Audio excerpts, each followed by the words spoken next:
नमस्कार दोस्तों। इस समय दुनिया के ज्यादातर लोग कंफ्यूज हो चुके हैं और कंफ्यूज करने का काम कर रही है।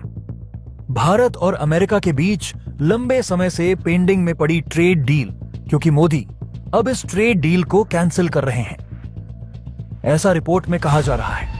लेकिन अब सवाल यह उठता है कि आखिरकार हाल ही में ट्रंप ने जो भारत के 55% एक्सपोर्ट को 18% टैरिफ से ड्यूटी फ्री किया था, उसका क्या हुआ? क्या ट्रंप ने इस तरीके से भारत को फंसाने की चाल चली थी?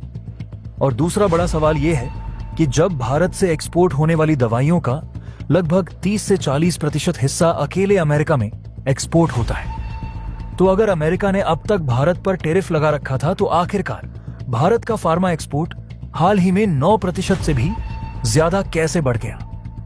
चलिए पूरी डेवलपमेंट्स को समझते हैं कि आखिरकार मोदी ने इस ट्रेड डील को कैंसिल किया है या फिर कोई और बड़ा खेल खेला जा रहा है। दुनिया इस समय जिस कंफ्यूजन से गुजर रही है वह अचानक पैदा नहीं हुआ है। यह कंफ्यूजन धीरे धीरे महीनों और वर्षों में तैयार किया गया है, बिल्कुल किसी शतरंज की बाजी की तरह।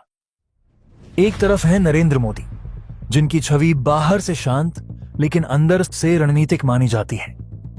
दूसरी तरफ है डोनाल्ड ट्रंप, जिनका खेल हमेशा सीधे दिखता है लेकिन असर पीछे से करता है। और इनके बीच फंसी हुई है भारत अमेरिका की वह ट्रेड डील जो सालों से पेंडिंग है और जिसे लेकर अब कहा जा रहा है कि मोदी ने इसे कैंसिल कर दिया। लेकिन सवाल यही है, क्या सच में कैंसिल किया गया है या यह सिर्फ धुंध है जिसके पीछे कुछ और ही पक रहा है?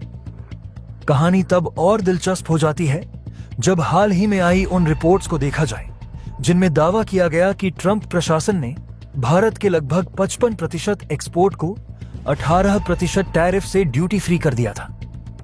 सुनने में यह भारत के लिए बड़ी राहत लगती है, लेकिन अंतर्राष्ट्रीय व्यापार में जो चीज बहुत अच्छी लगती है वही अक्सर सबसे ज्यादा खतरनाक होती है। क्योंकि असली सवाल यह नहीं है कि ड्यूटी हटाई गई या नहीं, असली सवाल यह है कि किस शर्त पर। यहीं से सस्पेंस शुरू होता है। अगर अमेरिका वाकई भारत को इतनी बड़ी टैरिफ राहत दे रहा था, तो फिर भारत अमेरिका ट्रेड डील को लेकर दबाव क्यों बना रहा था? क्या यह राहत एक गाजर थी और ट्रेड डील डंडा? क्या ट्रंप की रणनीति यह थी कि पहले भारत को एक्सपोर्ट की आदत लगाओ, फिर डील के जरिए उसे शर्तों में जकड़ दो? यह वही अमेरिका है जो ट्रेड में दोस्ती कम और फायदे ज्यादा देखता है। अब जरा दूसरी परत खोलते हैं। भारत से एक्सपोर्ट होने वाली दवाइयों का लगभग 30 से 40% हिस्सा अकेले अमेरिका जाता है। यह कोई छोटी बात नहीं है। अमेरिका की हेल्थ केयर सिस्टम, उसकी फार्मेसी चेन और यहां तक कि सरकारी हेल्थ प्रोग्राम्स भी भारतीय जेनेरिक दवाओं पर काफी हद तक निर्भर हैं। अगर अमेरिका ने सच में भारत पर लंबे समय तक टैरिफ लगा रखा था, तो फिर यह कैसे हुआ कि भारत का फार्मा एक्सपोर्ट हाल ही में 9% से भी ज्यादा बढ़ गया? यहीं पर कहानी सीधी नहीं रहती। असल में फार्मा सेक्टर ट्रेड डील से ज्यादा सप्लाई चेन की मजबूरी पर चलता है। अमेरिका चाहे जितना दबाव बनाए, वह रातों रात भारत से दवाइयों का आयात बंद नहीं कर सकता। चीन पर पहले से भरोसा टूट चुका है, यूरोप महंगा है और अमेरिका की अपनी जेनेरिक मैन्युफैक्चरिंग क्षमता सीमित है। यानी टैरिफ लगा हो या ना लगा हो, भारतीय दवाइयां अमेरिका को चाहिए ही चाहिए। तो फिर टैरिफ का डर किसके लिए था? यह डर भारत के लिए नहीं, बल्कि डील नेगोशिएशन के लिए था। अब आते हैं उस कथित कैंसिलेशन पर। रिपोर्ट्स कहती हैं कि मोदी ने ट्रेड डील कैंसिल कर दी। लेकिन अगर मोदी सच में डील कैंसिल करना चाहते, तो क्या यह चुपचाप होता? क्या भारत सरकार की तरफ से कोई आधिकारिक आक्रामक बयान नहीं आता? असल में जो हुआ वह कैंसिलेशन नहीं, बल्कि स्टॉलिंग है। जानबूझकर बातचीत को धीमा करना। और यह स्लो डाउन संयोग नहीं है। भारत इस समय खुद को सिर्फ एक एक्सपोर्टिंग इकोनॉमी के तौर पर नहीं, बल्कि एक नेगोशिएटिंग पावर के तौर पर देख रहा है। Make in India, PLI schemes, semiconductor plans, ये सब उसी सोच का हिस्सा है। अगर भारत अभी ट्रेड डील साइन करता, तो वह अमेरिका की शर्तों पर करता। और उन शर्तों में डेटा लोकलाइजेशन, ई-कॉमर्स नियम, पेटेंट लॉ और कृषि सेक्टर जैसी संवेदनशील चीजें शामिल थीं। मोदी जानते हैं कि ट्रेड डील सिर्फ ट्रेड नहीं होती, वह नीति पर पकड़ होती है। अब ट्रंप की चाल को समझिए। ट्रंप ने जब टैरिफ राहत की बात हवा में छोड़ी तो उन्होंने बाजारों को एक सिग्नल दिया, भारत हमारे लिए जरूरी है लेकिन हमारी शर्तों पर। यह एक साइकोलॉजिकल मूव था। इससे भारत पर अंदरूनी दबाव बनता है। उद्योगपति, एक्सपोर्टर्स, शेयर मार्केट सब चाहते हैं कि डील हो, लेकिन सरकार अगर इस दबाव में आ जाती तो लंबी अवधि में नुकसान होता। यहीं पर मोदी का खेल अलग दिखता है। उन्होंने न तो खुलकर डील को ना कहा, न ही हां। उन्होंने समय लिया, और अंतर्राष्ट्रीय राजनीति में समय लेना अक्सर सबसे बड़ा हथियार होता है। इस दौरान भारत ने अपने फार्मा एक्सपोर्ट को और मजबूत किया, नए बाजार खोले और अमेरिका को यह संदेश दिया कि हम क्या हैं, हम विकल्प रखते हैं। और शायद यही वजह है कि फार्मा एक्सपोर्ट बढ़ा, क्योंकि भारतीय कंपनियों ने सिर्फ अमेरिका पर निर्भर रहने के बजाय अमेरिका को अपनी निर्भरता का एहसास कराया। तो क्या ट्रंप ने भारत को फंसाने की चाल चली थी? हां, लेकिन यह अधूरी चाल थी। और क्या मोदी ने ट्रेड डील कैंसिल की? नहीं, उन्होंने उसे रीडिजाइन किया, बिना कागज पर कुछ लिखे। यह कहानी अभी खत्म नहीं हुई है, क्योंकि ट्रेड डील्स कभी एक सरकार में पूरी नहीं होती। वे सरकारों के बीच नहीं, रणनीतियों के बीच लड़ी जाती हैं, और इस लड़ाई में शोर कम, सस्पेंस ज्यादा होता है। और शायद यही वजह है कि दुनिया कंफ्यूज है, क्योंकि जो दिख रहा है वह पूरा सच नहीं है। लेकिन आगे बढ़ने से पहले इस वीडियो को लाइक करके चैनल को सब्सक्राइब जरूर कर लीजिए। दरअसल दुनिया में इस समय जितने भी देश हैं, उन सभी देशों में से अगर सबसे ज्यादा किसी देश के साथ भारत ट्रेड करता है तो वह देश कोई और नहीं बल्कि वह अमेरिका है। और रिपोर्ट की माने तो पिछले 4 सालों से लगातार अमेरिका भारत का सबसे बड़ा ट्रेडिंग पार्टनर बना हुआ है। और लेटेस्ट डाटा के मुताबिक इंडिया यूएस के बीच टोटल ट्रेड 131 बिलियन से भी ऊपर पहुंच चुका। क्या मार्कचोट क्या है? जिसमें अकेले भारत के एक्सपोर्ट की बात की जाए तो 86 बिलियन के ऊपर है, और वहीं इंपोर्ट को देखा जाए तो वह इसका लगभग आधा 45 बिलियन डॉलर ही है। जबकि वहीं दूसरे नंबर पर चीन, तीसरे नंबर पर यूएई, चौथे नंबर पर रशिया और 5वें नंबर पर सऊदीया है। लेकिन भारत के इन टॉप 5 ट्रेडिंग पार्टनर के साथ भारत के ट्रेड में जो ध्यान देने वाली बात है वह यह है कि इंपोर्ट और एक्सपोर्ट में बड़ा अंतर देखने को मिलता है। हालांकि अमेरिका के साथ भारत का ट्रेड फायदे में है, तो वहीं इन बाकी चारों देशों के साथ भारत ट्रेड घाटे में है। अब अगर कैलकुलेशन किया जाए तो यह देखने को मिलता है कि अमेरिका के साथ भारत का जो ट्रेड सरप्लस वह करीब 41 बिलियन है। यानी कि भारत अमेरिकी मार्केट में अपने सामानों को एक्सपोर्ट करके हर साल 41 बिलियन की कमाई कर रहा था, जो कोई छोटा मोटा अमाउंट नहीं होता। लेकिन जो तस्वीर आज दिखती है, तस्वीर ऐसी पहले नहीं थी। भारत का नंबर 1 ट्रेडिंग पार्टनर 2021 के समय में चीन हुआ करता था, और चीन को कमजोर करने के चक्कर में अमेरिका ने भारत को अपने मार्केट में आसानी से एंट्री दिया ताकि चीन कमजोर पड़े और भारत का चीन के साथ होने वाला ट्रेड अमेरिका के साथ शिफ्ट हो जाए। यानी अमेरिका ने शुरुआत में चीन से भारत की व्यापारिक दूरियां बढ़ाकर अपने नजदीक बुला लिया। लेकिन अंदर ही अंदर यही बात अमेरिका को घुट रही थी कि आखिरकार 41 बिलियन डॉलर का मुनाफा भारत अकेले अमेरिकी मार्केट से कैसे ले जा सकता है। भारत को गिराने की इसी होठ में ट्रंप ने जो टैरिफ का खेल खेला वह धीरे धीरे बढ़ते बढ़ते आज इस लेवल पर पहुंच गया है। आपने जिस विषय को उठाया है वह केवल व्यापार के आंकड़ों तक सीमित नहीं है, बल्कि वैश्विक राजनीति, रणनीतिक हितों और बदलती अंतरराष्ट्रीय शक्ति संरचना की पूरी कहानी अपने भीतर समेटे हुए है। आज के समय में यह एक स्थापित तथ्य है कि भारत का सबसे बड़ा ट्रेडिंग पार्टनर संयुक्त राज्य अमेरिका है, और पिछले 4 वर्षों से यह स्थिति लगातार बनी हुई है। ताजा आंकड़ों के अनुसार भारत अमेरिका के बीच कुल व्यापार 131 बिलियन डॉलर से भी ऊपर पहुंच चुका है, जो अपने आप में ऐतिहासिक है। इसमें सबसे दिलचस्प बात यह है कि भारत का निर्यात लगभग 86 बिलियन डॉलर का है, जबकि आयात केवल 45 बिलियन डॉलर के आसपास है। यानी भारत को करीब 41 बिलियन डॉलर का ट्रेड सरप्लस मिल रहा है। किसी भी विकासशील देश के लिए किसी विकसित अर्थव्यवस्था के साथ इतना बड़ा व्यापारिक अधिशेष हासिल करना आसान नहीं होता। यह सरप्लस केवल आर्थिक सफलता का संकेत नहीं है, बल्कि यह दर्शाता है कि भारतीय आईटी सेवाएं, pharmaceuticals, textile, auto components and engineering goods अमेरिकी बाजार में कितनी गहराई से पैठ बना चुके हैं। हालांकि यह तस्वीर हमेशा से ऐसी नहीं थी। साल 2021 से पहले भारत का सबसे बड़ा ट्रेडिंग पार्टनर चीन हुआ करता था। भारत चीन व्यापार का आकार भले ही बड़ा था, लेकिन वह पूरी तरह असंतुलित था और भारत को उसमें भारी घाटा झेलना पड़ता था। अमेरिका उस समय चीन के साथ ट्रेड वॉर में उलझा हुआ था और उसे ऐसे वैकल्पिक साझेदार की तलाश थी जो एक ओर विशाल बाजार हो और दूसरी ओर उत्पादन क्षमता भी रखता हो। इसी रणनीतिक सोच के तहत अमेरिका ने भारत को अपने बाजार में अपेक्षाकृत आसान एंट्री दी, वीजा पॉलिसी में ढील दी, आईटी और सर्विस सेक्टर में भारतीय कंपनियों को बढ़ावा मिला और चीन +1 रणनीति के तहत कई सप्लाई चेन भारत की ओर शिफ्ट होने लगी। बाहर से देखने पर यह सब भारत के लिए फायदे का सौदा लग रहा था और वास्तव में शुरुआती वर्षों में यह था भी। लेकिन वैश्विक राजनीति में कोई भी रिश्ता पूरी तरह स्वार्थ नहीं होता। अमेरिका का मुख्य उद्देश्य चीन को कमजोर करना था और भारत को एक काउंटर बैलेंस के रूप में खड़ा करना था। जैसे जैसे भारत अमेरिका व्यापार बढ़ता गया और $41 बिलियन का ट्रेड सरप्लस लगातार बना रहा, वैसे वैसे अमेरिका के भीतर यह चिंता भी गहराती गई कि अमेरिकी बाजार से इतनी बड़ी राशि भारत हर साल बाहर ले जा रहा है।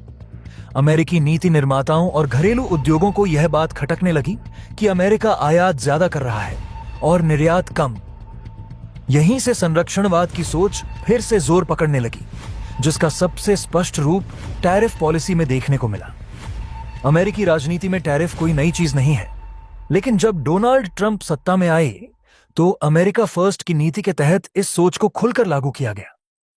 ट्रंप प्रशासन का मानना था कि मुक्त व्यापार समझौते अमेरिका को नुकसान पहुंचा रहे हैं और दूसरे देश अमेरिकी बाजार का फायदा उठा रहे हैं। इसी मानसिकता के तहत स्टील, एल्यूमिनियम और कई अन्य उत्पादों पर टैरिफ लगाए गए, जिनका असर भारत पर भी पड़ा। शुरुआत में ये कदम छोटे और सीमित थे, लेकिन धीरे धीरे इनका दायरा बढ़ता गया। भारत के लिए यह एक चेतावनी थी कि अमेरिका के साथ व्यापारिक रिश्ते जितने फायदे वाले दिखते हैं, उतने स्थिर और सुरक्षित नहीं हैं। अगर भारत के अन्य टॉप ट्रेडिंग पार्टनर्स की बात करें तो दूसरे नंबर पर चीन, तीसरे पर संयुक्त अरब अमीरात, चौथे पर रूस और पांचवें पर सऊदी अरब आते हैं। इन सभी देशों के साथ भारत का व्यापार घाटे में है। चीन के साथ घाटा तो लंबे समय से चिंता का विषय रहा है, क्योंकि भारत वहां से इलेक्ट्रॉनिक्स, मशीनरी और केमिकल्स का भारी आयात करता है, जबकि निर्यात सीमित है। यूएई और सऊदी अरब के साथ घाटे का बड़ा कारण ऊर्जा आयात है, क्योंकि भारत अपनी जरूरत का अधिकांश कच्चा तेल इन्हीं देशों से खरीदता है। रूस के साथ भी हाल के वर्षों में तेल और रक्षा उपकरणों के कारण आयात बढ़ा है। यानी इन देशों के साथ व्यापार घाटा किसी हद तक रणनीतिक और जरूरी भी है, लेकिन अमेरिका के साथ सरप्लस पूरी तरह से बाजार आधारित और प्रतिस्पर्धात्मक था। यही वजह है कि अमेरिका के साथ भारत का ट्रेड सरप्लस सबसे ज्यादा चर्चा में रहता है। $41 बिलियन का मतलब केवल पैसा नहीं, बल्कि लाखों नौकरियां, सैकड़ों कंपनियों की ग्रोथ और भारत की सॉफ्ट पावर में इजाफा है। लेकिन दूसरी तरफ अमेरिका इसे अपने घरेलू उद्योगों के लिए खतरे के रूप में देखने लगा। यही वह बिंदु है जहां दोस्ती और स्वार्थ की रेखाएं धुंधली हो जाती हैं। अमेरिका भारत को चीन के विकल्प के रूप में तो देखना चाहता है, लेकिन वह यह भी नहीं चाहता कि भारत बहुत ज्यादा मजबूत होकर अमेरिकी कंपनियों को कड़ी टक्कर दे। आज की स्थिति में भारत के सामने सबसे बड़ी चुनौती यही है कि वह अमेरिका के साथ अपने व्यापारिक रिश्तों को संतुलित रखे। एक तरफ अमेरिकी बाजार भारतीय निर्यात के लिए बेहद महत्वपूर्ण है, वहीं दूसरी तरफ अत्यधिक निर्भरता भविष्य में जोखिम भरी साबित हो सकती है। ट्रंप के दौर में शुरू हुआ टैरिफ का खेल भले ही समय के साथ रूप बदल चुका हो, लेकिन संरक्षणवाद की भावना अभी भी पूरी तरह खत्म नहीं हुई है। यह संकेत साफ है कि भारत को केवल एक बड़े पार्टनर पर निर्भर रहने के बजाय अपने निर्यात बाजारों में विविधता लानी होगी। उस पतली सी ट्रेड रस्सी को अगर ध्यान से देखें तो उसमें सिर्फ टैरिफ के रेशे नहीं उलझे हैं, बल्कि सालों की कूटनीति, रणनीतिक साझेदारी, घरेलू राजनीति और ग्लोबल पावर गेम की गांठें भी कसती चली गई हैं। कहानी तब और रहस्यमयी हो जाती है जब मंच पर आते हैं डोनाल्ड ट्रंप, जिनकी राजनीति का अंदाज ही टकराव से ताकत बटोरने का रहा है। दूसरी तरफ खड़ा है भारत, जो एक उभरती अर्थव्यवस्था होने के साथ साथ अपने घरेलू उद्योगों को बचाने की मजबूरी भी रखता है। और इन दोनों के बीच है संयुक्त राज्य अमेरिका, जिसका बाजार दुनिया के लिए सपना भी है और चुनौती भी। सवाल यही है, क्या यह रस्सी सचमुच टूट चुकी है या अभी उसमें इतनी जान बाकी है कि फिर से खींच सके? जब ट्रंप ने टैरिफ का खेल शुरू किया तब यह सिर्फ अर्थशास्त्र नहीं था, यह एक सियासी संदेश भी था। अमेरिका फर्स्ट की हुंकार के पीछे एक गणित छिपा था। अगर भारतीय उत्पाद महंगे होंगे तो अमेरिकी उपभोक्ता उन्हें छोड़ देंगे। अगर मांग गिरेगी तो भारतीय कंपनियां पीछे हटेंगी, और अगर कंपनियां पीछे हटी तो दबाव नई दिल्ली पर बनेगा। इसी सोच के साथ पहले 100%, फिर 250% और कुछ सनसनीखेज बयानों में तो 500% तक के टैरिफ की बातें हवा में उछाली गईं। ये आंकड़े सिर्फ संख्या नहीं थे, ये डर पैदा करने की रणनीति थे। ऐसा डर जो डील टेबल पर सामने वाले को झुका दे। लेकिन यही कहानी में ट्विस्ट आया।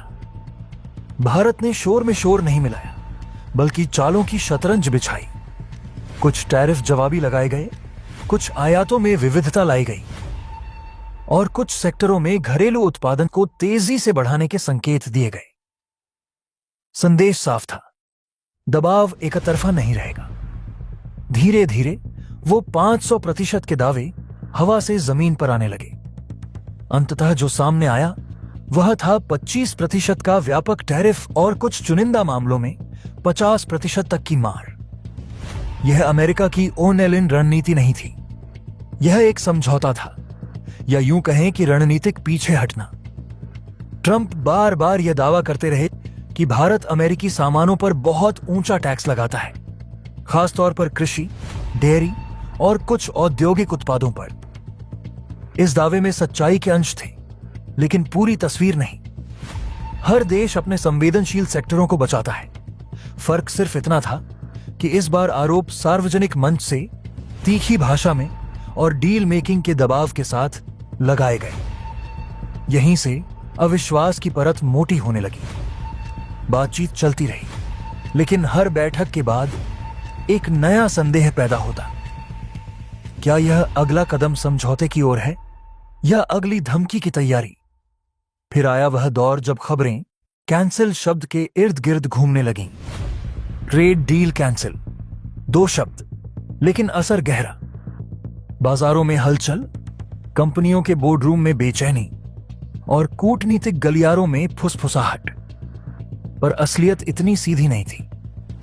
किसी भी बड़े व्यापार समझौते में कैंसिल अक्सर अंतिम फैसला नहीं, बल्कि दबाव बढ़ाने का औजार होता है। बातचीत की मेज से उठना भी कई बार उसी मेज पर बेहतर शर्तों के साथ लौटने की रणनीति बन जाता है। यही सस्पेंस गाढ़ा होता है। अगर डील सचमुच खत्म हो चुकी होती तो संकेत और भी कठोर होते। औपचारिक नोटिस, स्थायी टैरिफ संरचनाएं और सहयोग के अन्य मंचों पर ठंडापन। इसके बजाय जो दिखा वह था रुकी हुई बातचीत का खेल। कुछ अध्याय बंद हुए, लेकिन किताब पूरी तरह बंद नहीं हुई। रणनीतिक हित, रक्षा, टेक्नोलॉजी, इंडो पैसिफिक, इन सब ने इस रिश्ते को पूरी तरह टूटने से रोके रखा। व्यापार की रस्सी पतली जरूर हुई, पर दोनों तरफ के हाथ अब भी उसे थामे हुए थे। भारतीय कंपनियों के लिए अमेरिकी बाजार छोड़ना आसान नहीं, और अमेरिकी उपभोक्ताओं के लिए भारतीय सप्लाई चेन से तुरंत अलग होना भी महंगा सौदा है। यही वह अदृश्य धागा है जो रस्सी को टूटने नहीं देता। टैरिफ से कीमतें बढ़ती हैं, हां, लेकिन विकल्प भी तलाशे जाते हैं। सप्लाई शिफ्ट होती है और अंततः राजनीति को अर्थशास्त्र के साथ समझौता करना पड़ता है। ट्रंप के दौर में भाषा आक्रामक थी, पर नतीजे अक्सर मोल भाव से निकले। तो क्या उम्मीद बाकी है? सस्पेंस का जवाब यहीं छिपा है। डील पूरी तरह कैंसिल नहीं हुई, बल्कि फ्रीज में चली गई। जैसे किसी फिल्म में क्लाइमैक्स से ठीक पहले सब कुछ थम जाता है, वैसा ही ठहराव। आगे की राह नेतृत्व, घरेलू प्राथमिकताओं और वैश्विक हालात पर निर्भर है। रस्सी अगर फिर खींची तो नए नियमों के साथ, और अगर टूटी तो दोनों ओर कुछ न कुछ नुकसान तय है। इस कहानी का असली सबक यही है कि अंतरराष्ट्रीय व्यापार सिर्फ नंबरों का खेल नहीं होता। यह भरोसे, समय और सही मौके का खेल होता है। आज जो पतली रस्सी दिख रही है, वही कल पुल भी बन सकती है। बस शर्त इतनी है कि दोनों तरफ खड़े खिलाड़ी यह मान लें कि खींचतान से ज्यादा फायदेमंद है संतुलन। सस्पेंस अभी खत्म नहीं हुआ है, पर्दा बस आधा गिरा है। इसीलिए वह भी भारत पर कई मामलों में 50% तक टैक्स लगाएंगे। लेकिन अमेरिकी सरकार ने इस बात को ऑब्जर्व किया कि इतना टैरिफ लगाने के बावजूद भी भारत से अमेरिका में इंपोर्ट होने वाले प्रोडक्ट पर कोई भी फर्क नहीं पड़ रहा है, बल्कि जरूरत के हिसाब से अमेरिका में इंपोर्ट लगातार बढ़ता ही जा रहा था। और भारत का नुकसान होने के बजाय अमेरिकी लोगों को ही वही चीज महंगी पड़ रही थी, जिससे कुल मिलाकर नुकसान भारत का नहीं बल्कि अमेरिकी जनता का हुआ। जिसके बाद हालिया ट्रेड डील के तहत इसे घटाकर 18% किया गया था। लेकिन बीते दिन 20 फरवरी 2026 को अमेरिकी सुप्रीम कोर्ट ने राष्ट्रपति डोनाल्ड ट्रंप के पुराने टैरिफ, जो आपातकालीन शक्तियों के तहत लगाए गए थे, उनको अवैध घोषित कर दिया। इसके जवाब में ट्रंप ने तुरंत एक नया कार्यकारी आदेश जारी किया है, जिसके तहत दुनिया के सभी देशों से आने वाले सामान पर 10% से 15% का नया ग्लोबल टैरिफ लगाया जाएगा।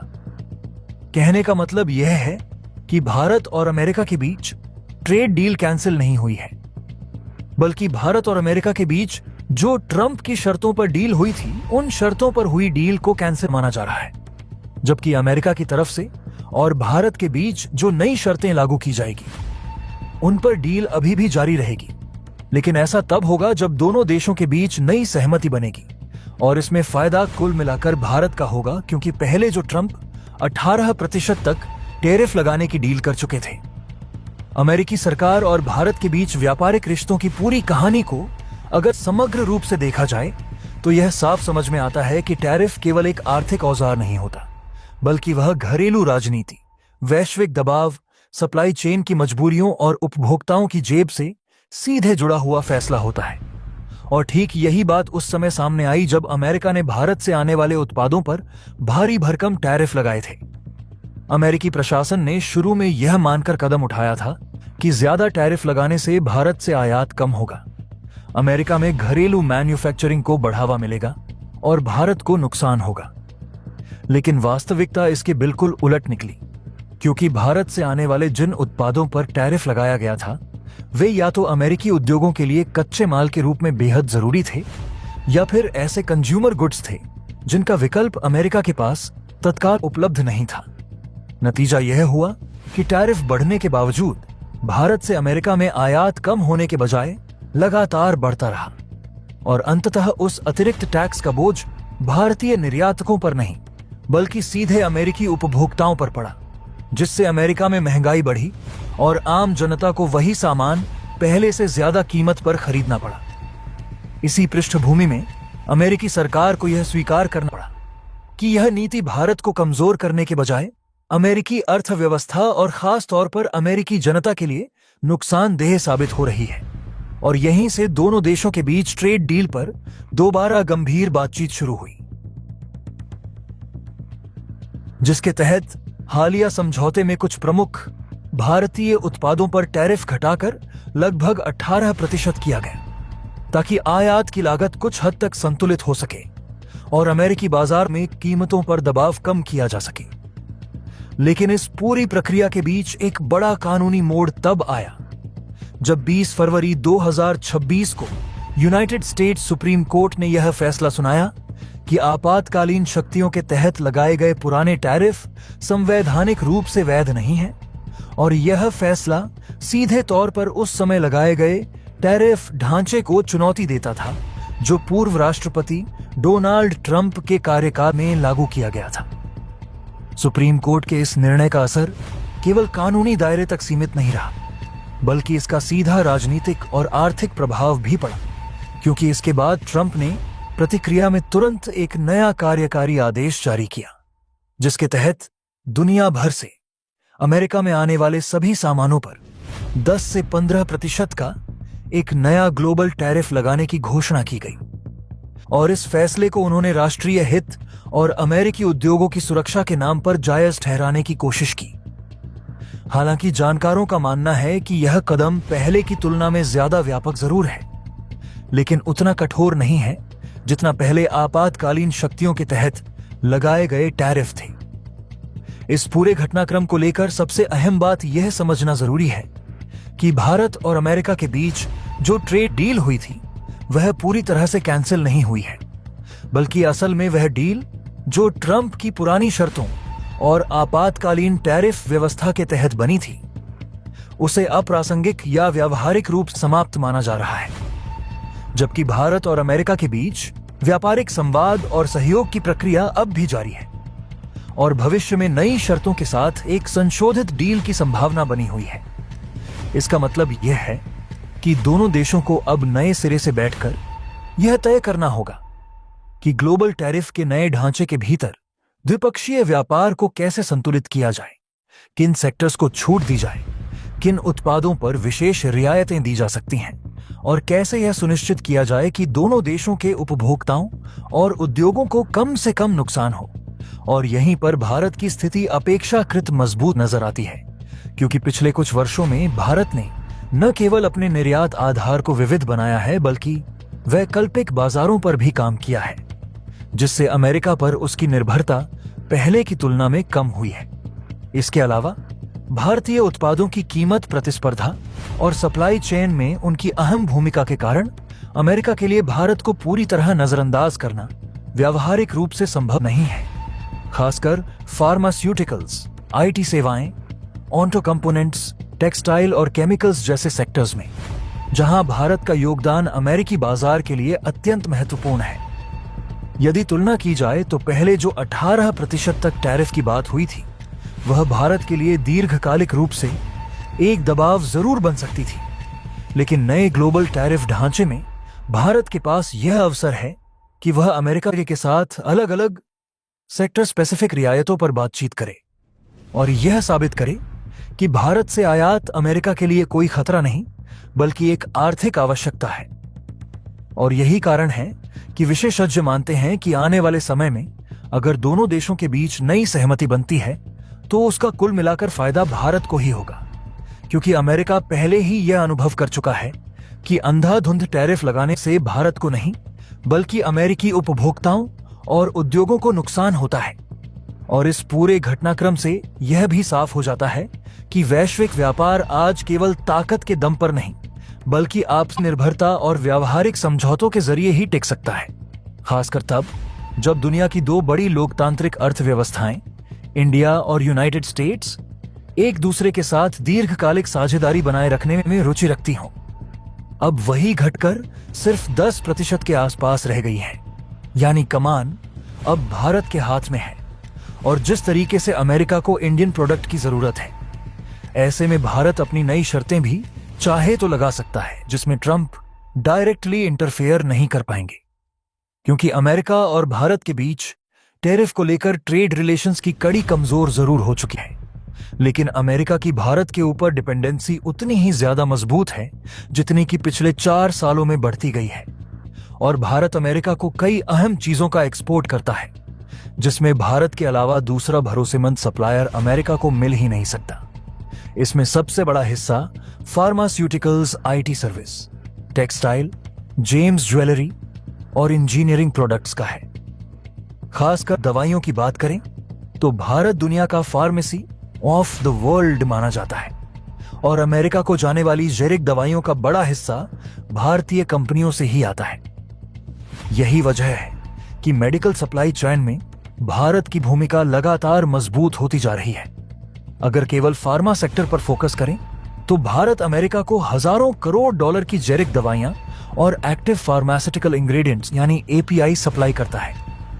अमेरिकी बाजार में बिकने वाली हर 10 में से लगभग 4 जेरिक दवाइयां भारत में बनी होती हैं, यानी अमेरिकी हेल्थ सिस्टम का एक बड़ा हिस्सा सीधे तौर पर भारतीय उत्पादन पर निर्भर है। कम लागत, बड़े पैमाने पर उत्पादन और एफडीए अप्रूव्ड मैन्युफैक्चरिंग यूनिट्स की वजह से भारत अमेरिकी कंपनियों के लिए सबसे भरोसेमंद सप्लायर बना हुआ है।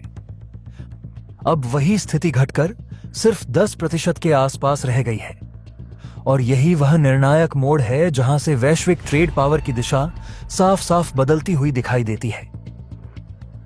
क्योंकि इसका सीधा अर्थ यह है कि रणनीतिक और आर्थिक कमान अब काफी हद तक भारत के हाथ में आ चुकी है। जिस तरीके से संयुक्त राज्य अमेरिका को भारतीय उत्पादों, सेवाओं और सप्लाई चेन की जरूरत लगातार बढ़ती जा रही है, उससे यह स्पष्ट होता है कि आने वाले समय में भारत अगर चाहे तो अपनी नई शर्तें भी मजबूती से रख सकता है। खास बात यह है कि इन शर्तों पर पहले की तरह कोई एक व्यक्ति, चाहे वह डोनाल्ड ट्रंप ही क्यों ना हो, डायरेक्टली इंटरफेयर नहीं कर पाएगा। बीते वर्षों में अमेरिका और भारत के बीच टैरिफ और ट्रेड पॉलिसी को लेकर जो खटास देखने को मिली थी, उससे यह जरूर लगा था कि ट्रेड रिलेशनशिप कमजोर हो रही है। लेकिन हकीकत यह है कि यह कमजोरी सिर्फ कागजी और पॉलिसी लेवल तक सीमित रही। ग्राउंड रियलिटी में अमेरिका की भारत पर निर्भरता उतनी ही मजबूत होती गई जितनी पिछले 4-5 सालों में पहले कभी नहीं थी। अमेरिका को जिन सेक्टर्स में स्थिरता, भरोसेमंद सप्लाई और कम लागत की जरूरत है, वहां भारत लगभग अपरिहार्य बन चुका है।